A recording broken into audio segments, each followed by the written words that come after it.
Mummy coffee mummy. Mummy சொல்ல மாட்டேன். ஏப்பா உங்க அம்மா எனக்கு கால் பண்ணியிருந்தாங்கப்பா. வளகா பிடிச்சிச்சு மாப்பிள்ள எப்போ அனுப்புறீங்கன்னு கேட்டாங்க. என்ன பண்ணலாம்? அதெல்லாம் முடியாதுப்பா. அவன் இங்கே தான் இருக்கணும், இங்கே தான் பேரனோ பேத்தியோ நம்ம வீட்டில் தான் பிறக்கணும். அனுப்ப முடியாதுன்ட்டு உங்கள் மாமியார் சொல்லிடுப்பா. மம்மி நான் சொல்லிடுறேன் ஃபோன் பண்ணி.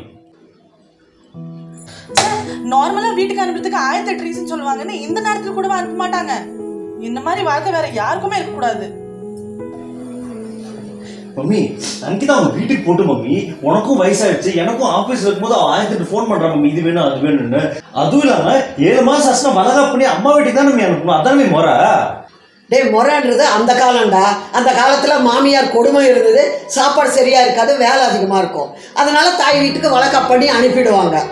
இப்போ நம்ம 2 பேருக்கு உடம்பு சரியாதுப்பா, எவ்வளவு நல்லா பாத்துக்கிட்டா. இப்ப இந்த நேரத்துல அவளை நம்ம நல்லா பாத்துக்கலன்னா எப்படிரா? மீ அப்படிதான் அவங்க அம்மா பார்க்கணும் அவங்க ஆசை இருக்குமா இல்லையா மம்மி?